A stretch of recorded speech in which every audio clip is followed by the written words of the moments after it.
Good afternoon, my conscious co-creators. Welcome to another edition of the Conscious Consultant Hour, Awakening Humanity.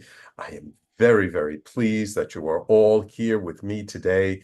We've got another wonderful show in store for you. I've got an amazing guest that I can't wait to bring on. But first, of course, we have my blog posts. Again, just taking these in order from a couple of years ago. And today's blog post is entitled, it's probably rather apropos for what we're going to talk about today. It is entitled, Quiet Vulnerability is the Most Powerful of All. What is true vulnerability? We hear a lot about it lately. How to be a leader or relate to people. We have to be vulnerable. Yet there is not a lot of talk about how to truly be vulnerable. Does being vulnerable mean we have to tell all of our deep, dark secrets? Do we have to be vulnerable the same way to everyone? And what does real vulnerability look like? In today's world, we sometimes get the impression that to be vulnerable, we have to shed tears and be emotional. We have to reveal how scared we are, or how uncertain we are about what to do. Yet all these ideas around vulnerability only deal with one side of the equation.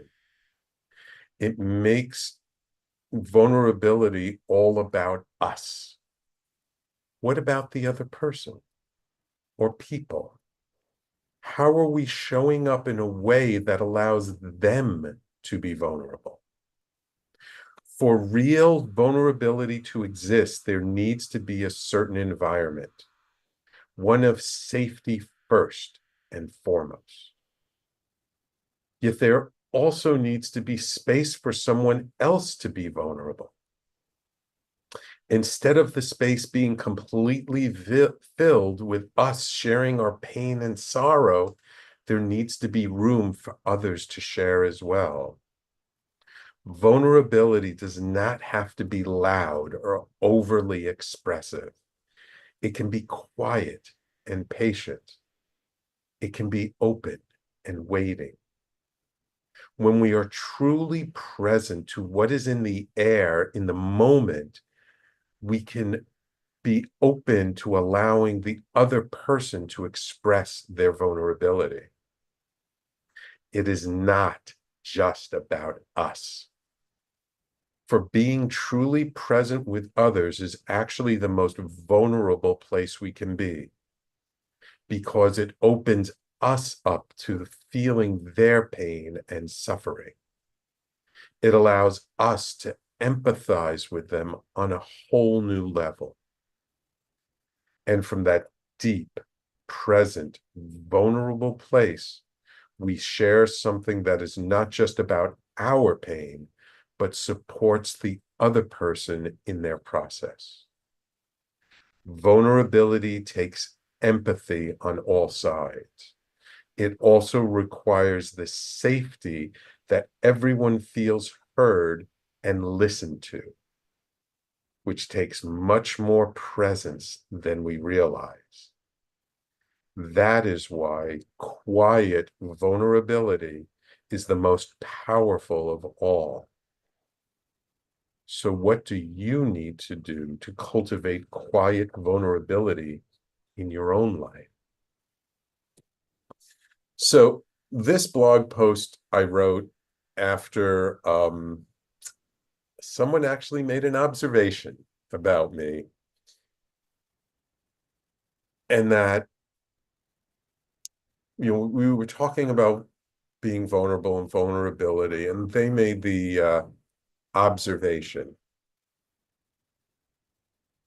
that even though I may not be very expressive at times, even though I might not be overly emotional at times, that the space I hold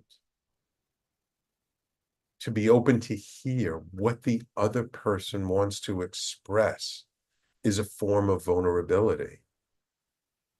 And it really woke me up because I never really thought of that. And I realized that so much of the conversation around vulnerability is all around sharing what's inside of us, being vulnerable to how we feel, if we're hurt, if we're sad, if we're angry, if we're upset, if we're confused, if we don't know what to do, where to go. And that is one very major type of vulnerability. But we often forget that there's another side to it. That in order for someone to express and be vulnerable, there has to be someone on the other side listening, allowing the person to be vulnerable, giving them the space to open up and to truly feel like they're being heard. And so just that conversation really struck me and gave me pause to think about that there are more types of vulnerability than we normally think of. And that to be the witness, to be open to hearing the other person's vulnerability is in itself a state of vulnerability. We make ourselves vulnerable to hear and see and feel what the other person is going through. We receive their vulnerability. And that is a very vulnerable place to be at.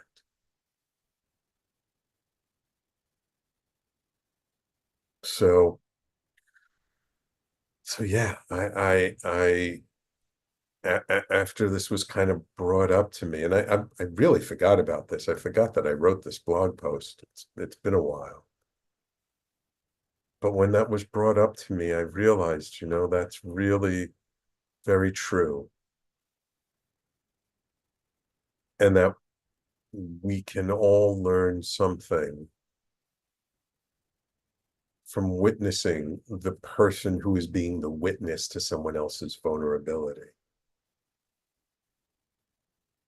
How are they showing up that allows the other person to feel comfortable enough to share their pain, their sorrow, their anger? There's always this dance between the giver and the receiver. And in order to give out our vulnerability, there needs to be someone to receive it.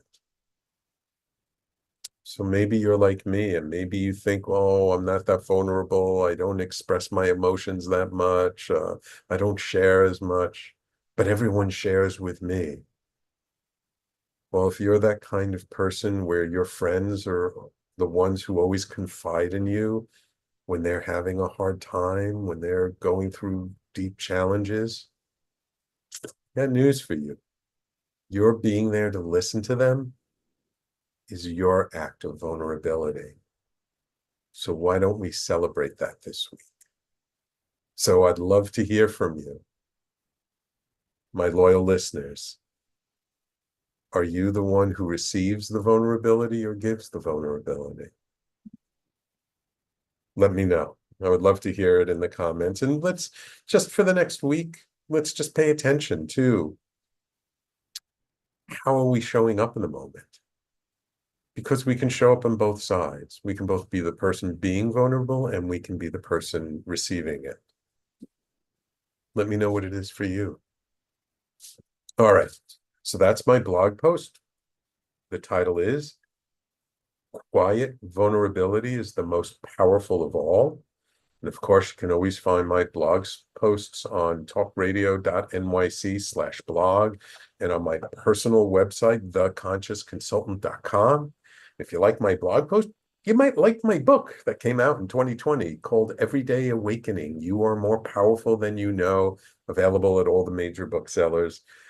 If you like my blogs, check out the book. I think you might like it. All right.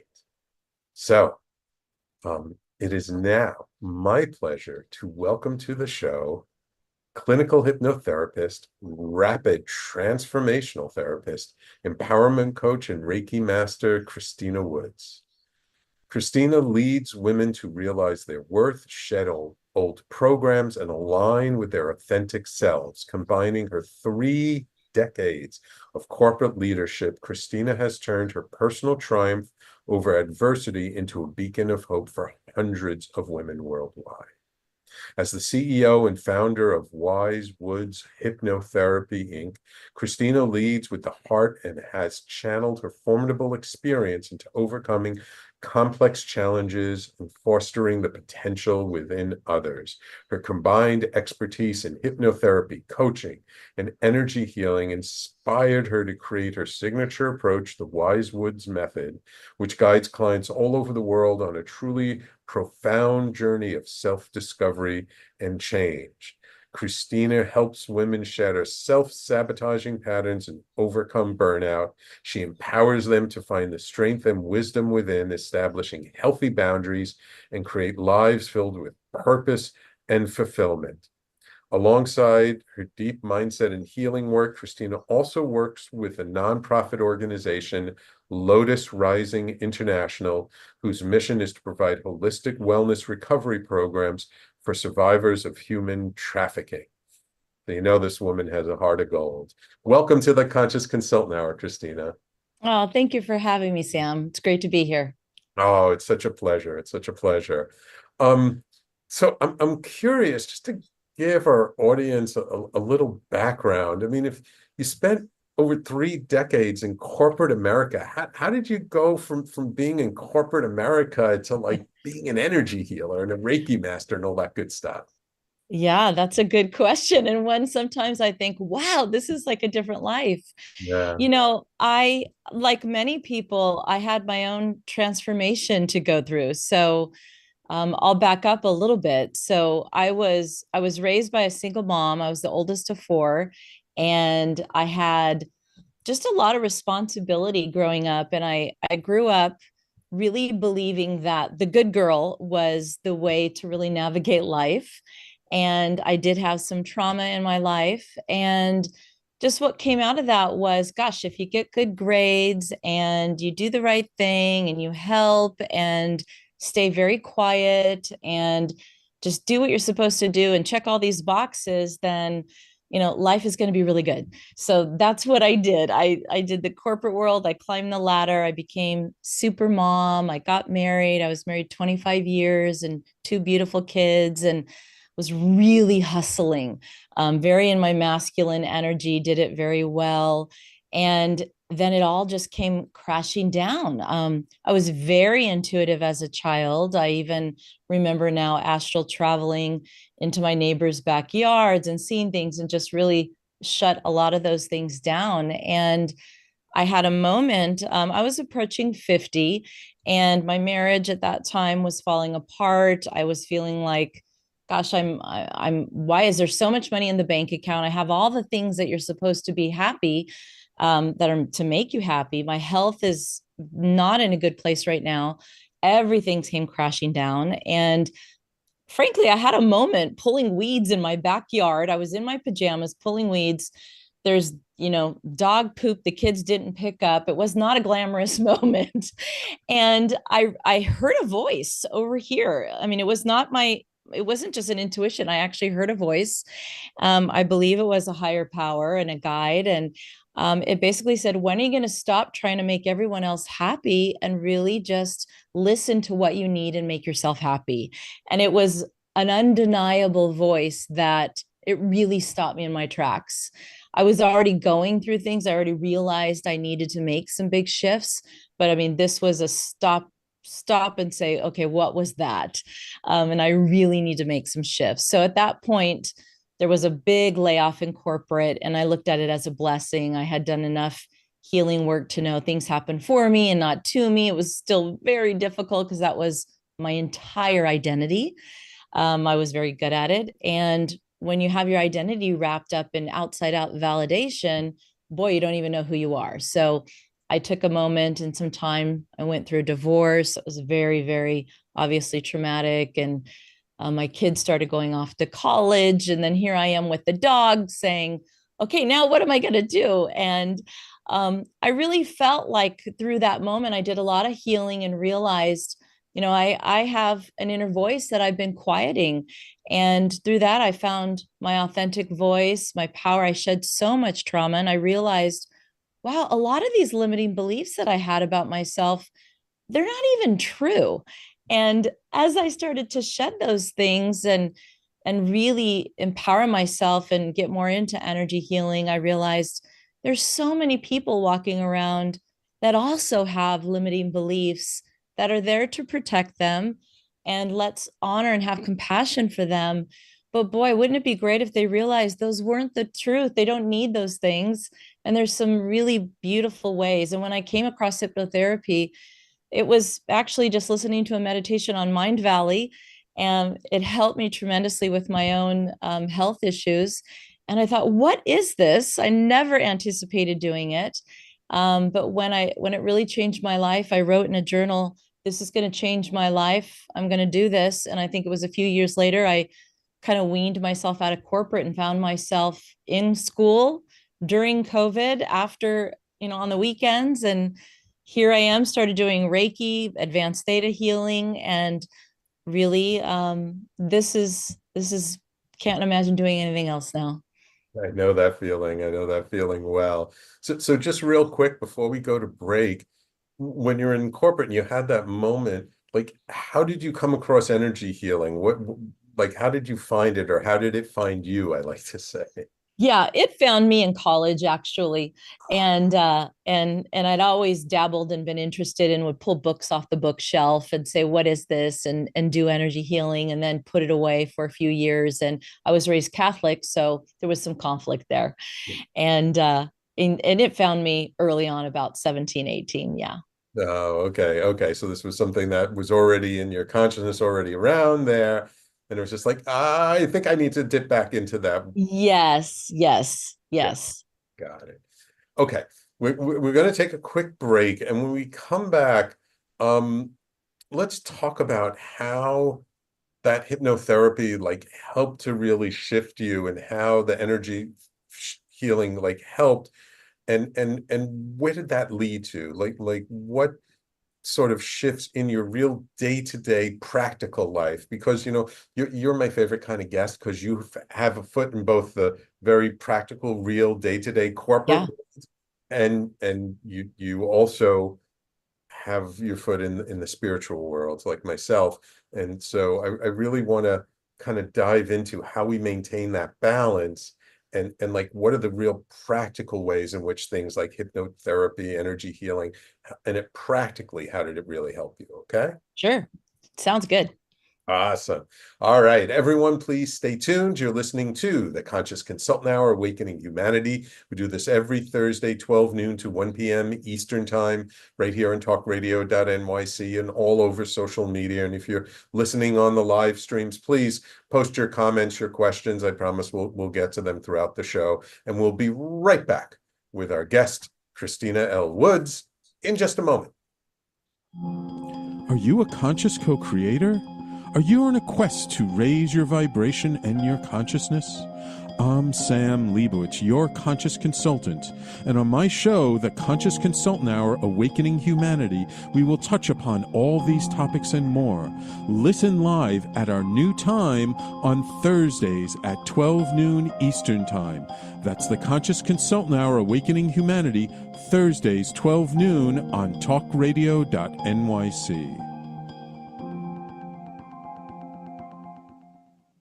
Are you a high-achieving, growth-oriented leader? Are you interested in developing your authentic leadership while creating a healthy, inclusive workplace?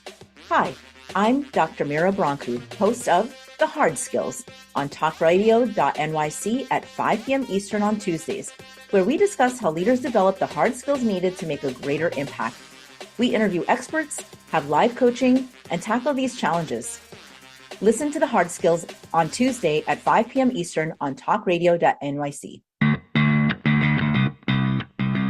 Are you a business owner? Do you want to be a business owner? Do you work with business owners? Hi, I'm Stephen Fry, your small and medium-sized business or SMB guy, and I'm the host of the new show, Always Friday. While I love to have fun on my show, we take those Friday feelings of freedom and clarity to discuss popular topics on the minds of SMBs today. Please join me and my various special guests on Friday at 11 a.m. on talkradio.nyc. You're listening to Talk Radio NYC. Uplift, educate, empower.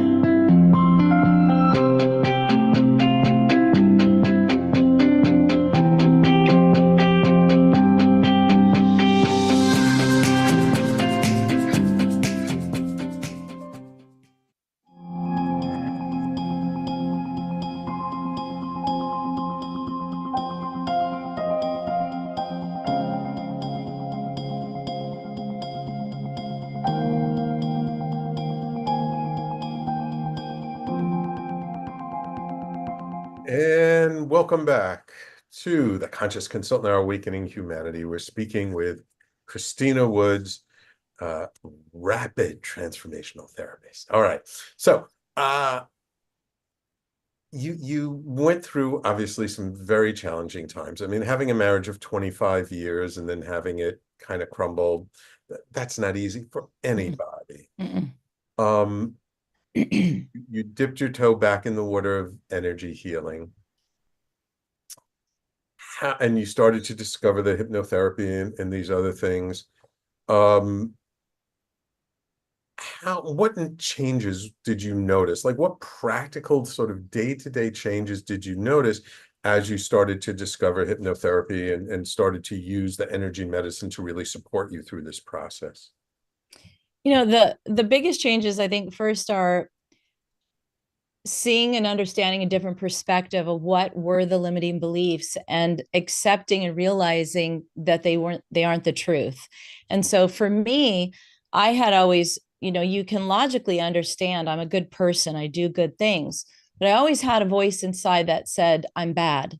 And I never understood where that came from. And that voice always created sabotage in my life. So whether it be through spending money, the credit cards would go up, I'd pay them off. Why would they keep going up? Until one day I said, okay, I really need to find out why this keeps happening. Food, okay, arguments, things will be going well. And I always would say, okay, yeah, but I'm gonna stir it up again. So what happened was I really started to see these beliefs from a different perspective. And when you can see them from a different perspective in hypnotherapy, in any kind of deep subconscious work, you're able to see them through different eyes, whether that through the eyes of an inner child or your universal intelligence, your intuitive higher self. You can really have compassion and see, wow, I do have those beliefs, but this is why. And wow, I really have compassion now, and I understand and I see, but I also see those things aren't the truth. I understand why I had to have them. And what happened was my entire life, I was really conditioned, and this is a generational issue of women in my, on both sides, I believe, but definitely on my mother's side, of, women must sacrifice. This is just what you do. I was told my whole life, you're the oldest, family first. This is just what you do. You suffer, you struggle. That's the way it goes. You're tired, and there you go. You're Italian, and this is what we do. and so I would kind of shake my head and go, oh, okay, I'm the oldest, I'm Italian. This is what we do. We're tired, we cook, and we feed everybody, and it doesn't matter what I feel like. So it created a lot of people pleasing, self-care. It did not exist in my life. So making sure everybody else was okay, accepting a lot of toxicity in my corporate life. So if you look at my 30 decades of corporate life, yes, some corporate cultures are toxic. Not all corporate cultures are toxic. Did I find the ones that were toxic? You bet. I found the ones that were toxic. Could they call me at midnight and say, we want this report? Would I do it? Oh yeah, I would do it. I would be your girl. Call me. So, it created a lot of people pleasing. And when I saw the shift, I am not bad, I am good. And I really remember that pivotal moment going, wait, I'm not bad. I'm actually good.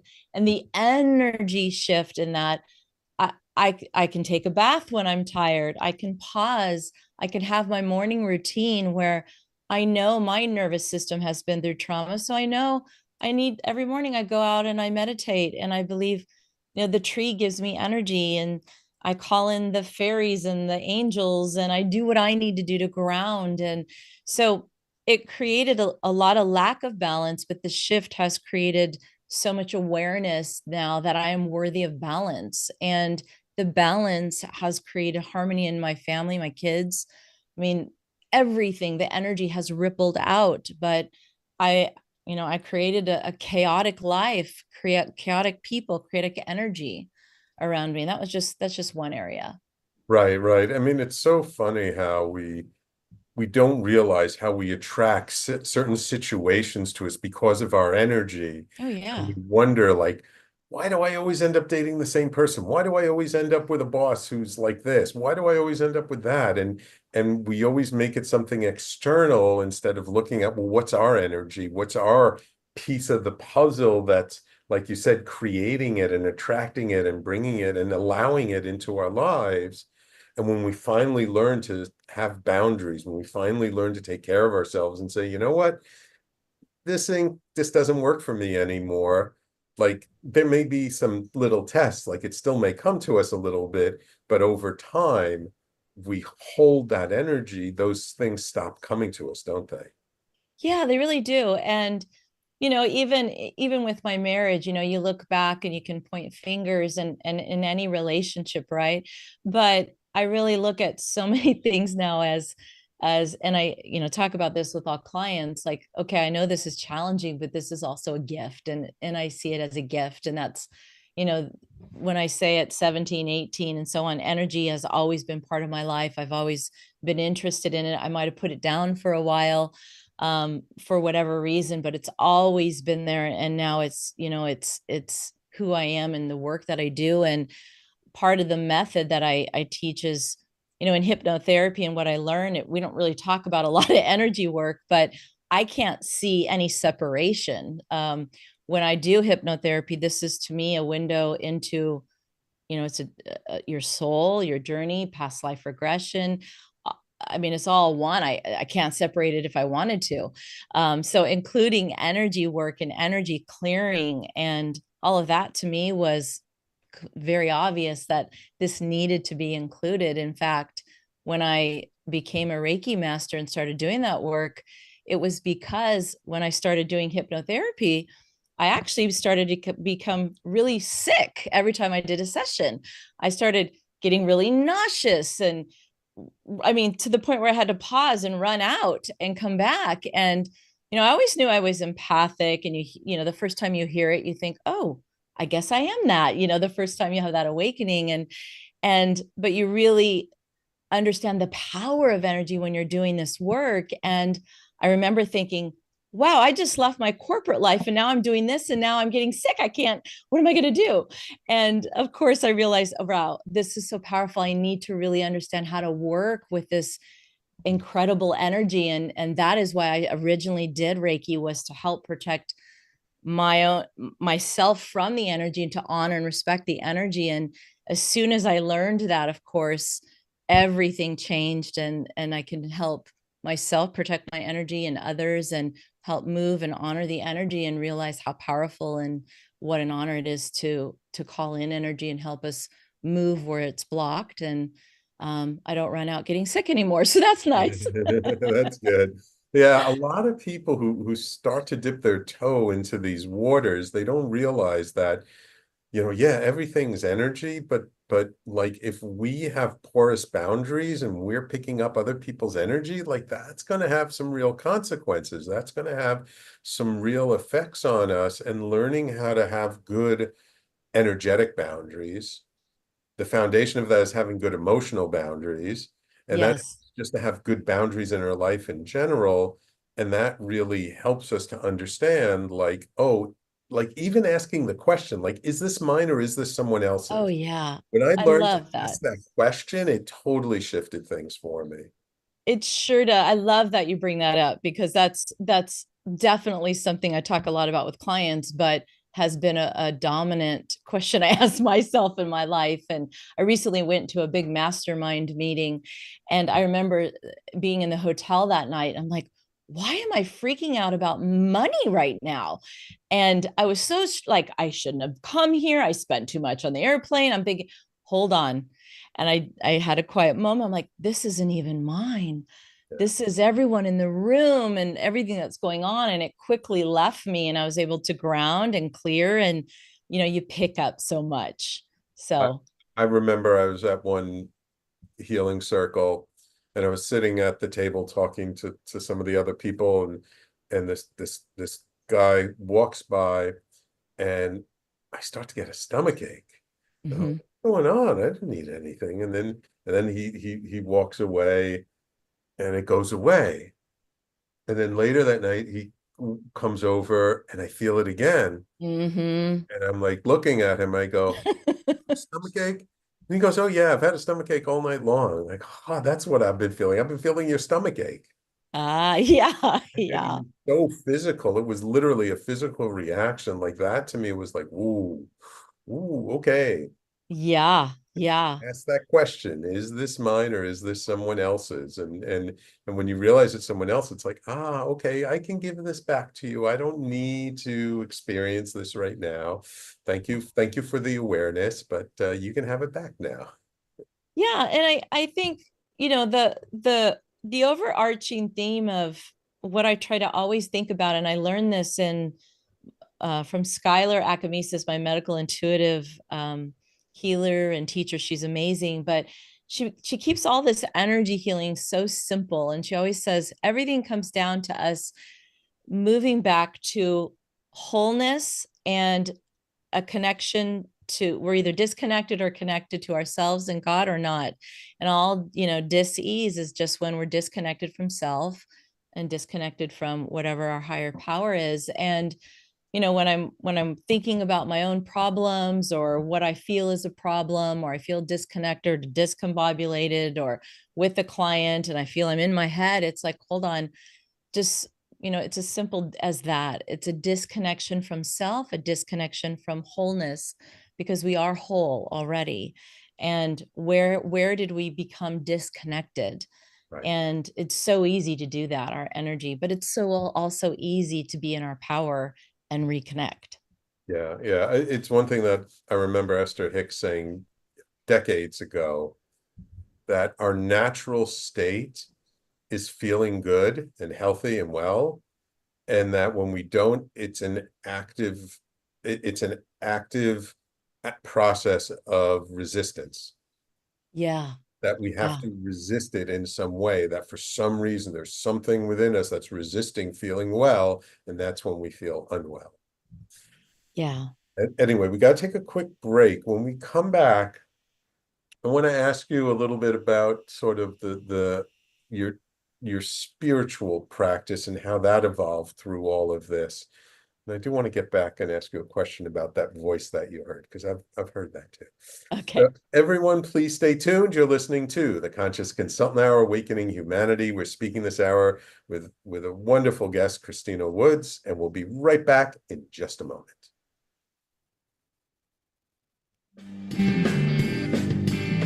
Hey everybody, it's Tommy D, the nonprofit sector connector, coming at you from my attic. Each week here on talkradio.nyc, I host the program Philanthropy in Focus. Nonprofits impact us each and every day, and it's my focus to help them amplify their message and tell their story. Listen each week at 10 a.m. Eastern Standard Time until 11 a.m. Eastern Standard Time, right here on talkradio.nyc. Were you an essential worker during the pandemic? If you needed to learn stages of epilepsy, did you depend on advocates? Did you use new innovations to cope with mental and neurological issues? Maintaining high quality of life and keeping good mental health are what we all strive for. I'm Frank R. Harrison, host of Frank About Health, and each week top healthcare influencers, professionals, and innovators answer these questions and more. Stay tuned on Thursdays at 5 p.m. on talkradio.nyc, and I will continue to be frank about health with all of you. Are you a business owner? Do you want to be a business owner? Do you work with business owners? Hi, I'm Stephen Fry, your small and medium-sized business or SMB guy, and I'm the host of the new show, Always Friday. While I love to have fun on my show, we take those Friday feelings of freedom and clarity to discuss popular topics on the minds of SMBs today. Please join me and my various special guests on Friday at 11 a.m. on talkradio.nyc. You're listening to Talk Radio NYC at www.talkradio.nyc. Now broadcasting 24 hours a day.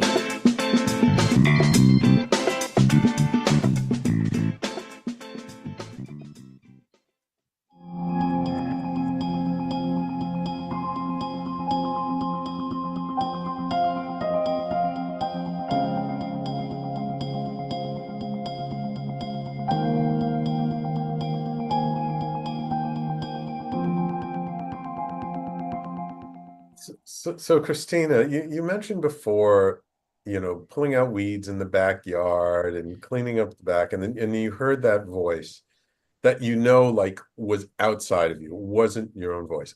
I've had that experience too once in my life. Mm-hmm.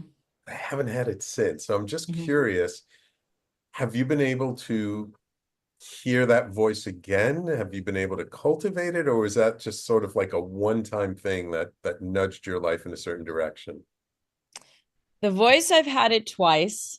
Twice, right? And what's funny is they were never when I was trying. They weren't in my deep meditative states. One was sitting on a couch, actually in a therapy session, and it was one of these like, what was that? And yeah, pulling weeds. But and I think since you've heard it, it's different than that intuitive internal voice. It's literally a voice. Yeah. And so it's not to say, I guess the vain part of us that really like, wow, that was incredible. Not to say I haven't tried. Yeah. So yeah, the other time it was very interesting. Actually, I was having a moment when I was moving through my divorce, speaking with my therapist, and she had asked me a question, and I heard very loudly, "You are not alone. You are never alone." And it just had tears start coming down my eyes. And so I shared it with my therapist. She turned white and she said, "You're never going to believe this. The woman that was sitting in that exact seat this morning said the exact same thing and had tears coming down her eyes as she told me." She's like, "I've been doing this 25 years. What are the odds?" I'm like, I don't think there's very many. Wow. So that always sticks with me. Wow. That's amazing. That's amazing. And healing work is one thing, but sort of developing a spiritual practice and sort of a spiritual aspect to our lives is something more than just healing. And so I'm curious how that sort of came about for you, and how does that support you with what you're doing now?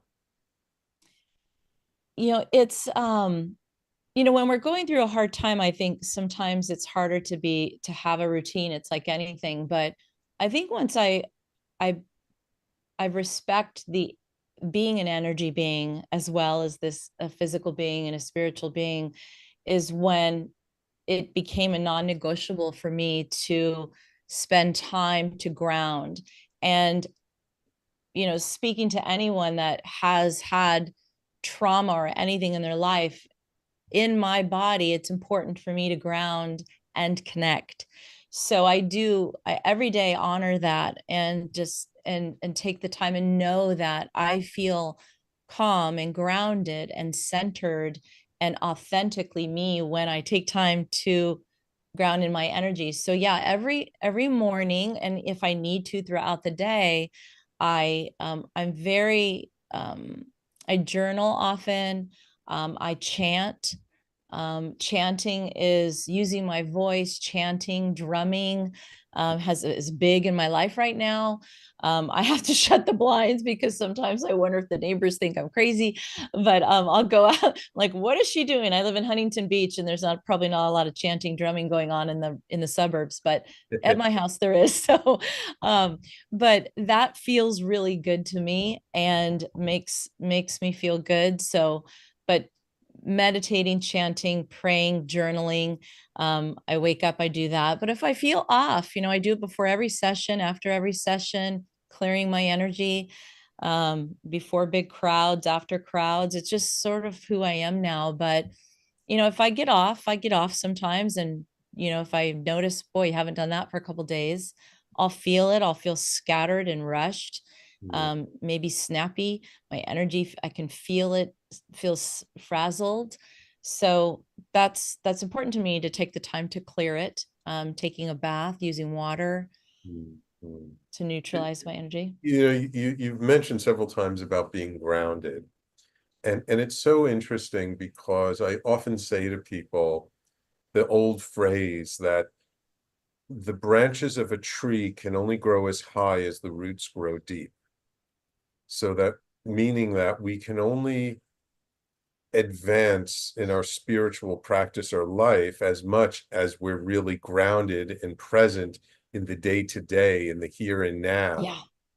And it's interesting because you can really see when people are into their spiritual practice but not grounded, right? They late all the time, they forget details, they don't pay their bills on time. I mean, it just you can really see the difference. And I'm curious, like, how you've learned to be grounded so that you can, I guess, achieve higher. And do you find that the more you ground, the higher you can go? Yeah. And I'll say that grounding is something I resist because I want to just go. I want to float around and feel it up there and leave my body. So good, right? Yeah, it feels so good. Like when I sleep, I used to get excited, like, ooh, I get to leave. And so I make a conscious effort to be in my body, because I know that's what I need. And so the first half of my life was, like I said, the chaotic, frantic. And I've learned over time to respect the fact that being grounded in this body right now does so much for my health and my peace and the people around me. So, so back to your question, it's a mindful practice to be grounded. And I make an effort and remind myself how important it is. And so I go outside. I happen to live by the beach. If I don't have time, I'll go to the park, I'll walk on the grass. I'll eat foods that ground and root me. I'll use oils. I'll do all the actual things that help me ground, because if I don't, it's so easy for me to notice immediately that I'm frantic and don't feel well and just scattered, super scattered. Yeah. Do you find that in your clients a lot? Like when they come to see you, that they're often ungrounded and you have to ground them in order to do the work you need to do with them? Oh, yeah. I work with high achieving women, and most of them are in their masculine energy, like chop, chop, let's do 2 hypnotherapy sessions and make my income improve and help me find the love of my life. I'm like, okay, hold on, let's slow down. And they'll say, I don't like journaling.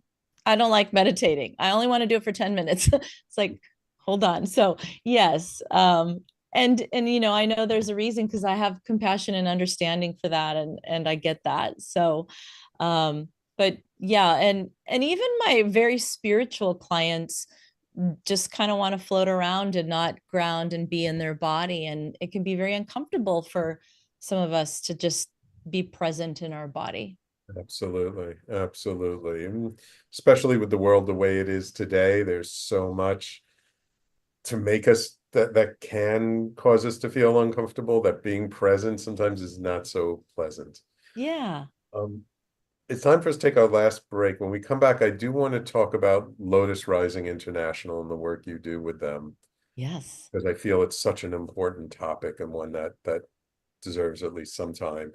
So let's focus on that when we come back, okay? Wonderful.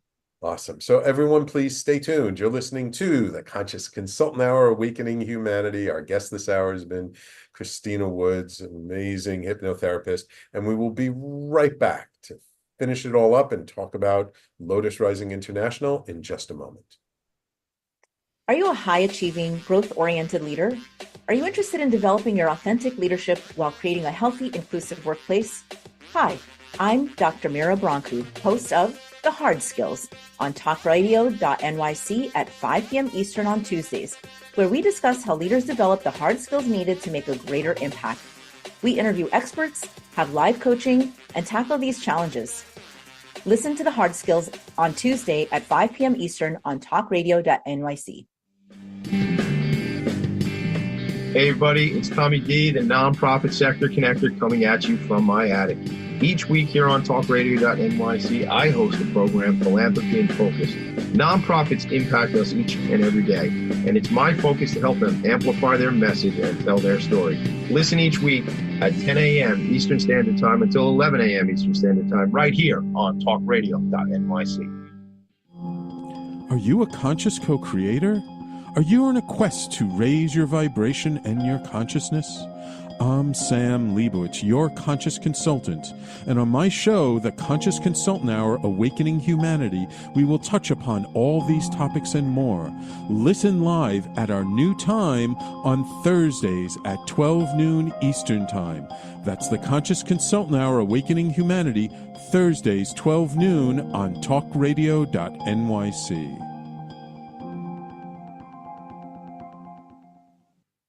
You're listening to Talk Radio NYC at www.talkradio.nyc. Now broadcasting 24 hours a day.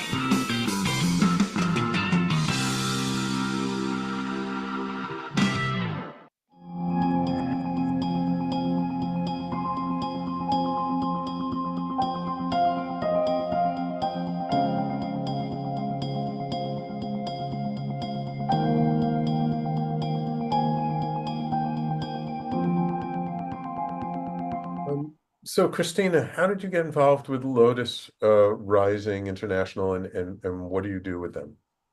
So the founder, Maria Paris, actually, her and I went to junior high and high school together, and we stayed connected. And she is a healer as well. So we've just reconnected over the years. And so I got lucky there, and she thought of me. And they provide holistic wellness to survivors of human trafficking, teens and children of the ages to about 20, 21.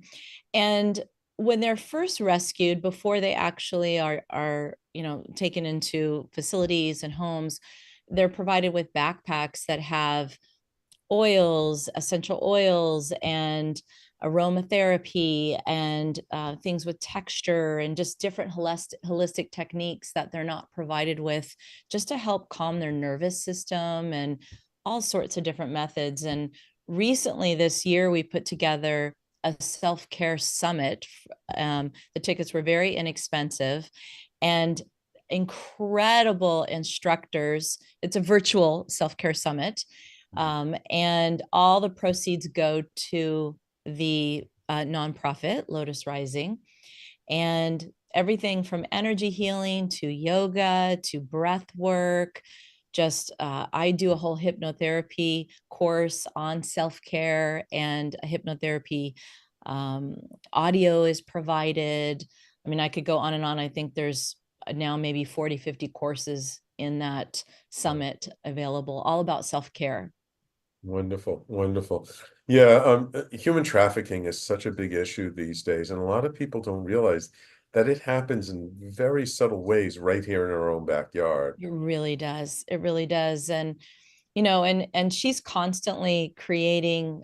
She actually has a film and background, so she's able to have different fundraisers and It's really an honor for me to be a part of it and contribute in any way that I can. And I know she has some exciting new things coming up to generate, everything's around holistic and wellness and new ways that can help, provide care and in ways that, are different for them too.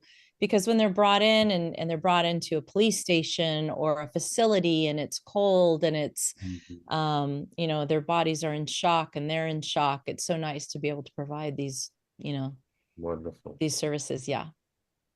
Yeah, well, I really honor you for doing that work. That's beautiful. I'm curious, like with your practice and working with professional women over the last few years, have you noticed any changes in the kinds of challenges women are showing up with and what they're dealing with? Yeah, I have. I'd say in the last year or so, I have found more women really feeling just unfulfilled and really wanting a very deep purpose. So, most of the women that I found in the beginning, it was, of course, a lot of people don't feel good enough or self-esteem, or they want maybe more of something, a love or money or something. But now it's, I have all those things. Why do I still feel unfulfilled? There must be more, a deeper sense of something is missing. And so they can't even pinpoint it because it's finding their higher self. It's finding that intuitive sense of self inside, that inner voice. I'm finding they know they've lost listening to their intuition and that North Star inside. And so it's just dusting all the stuff off, all the programs, the energy off, so that they can. And once you find that, I think finding fulfillment is a lot easier because it isn't in the outside. It's already in the inside. We already have it.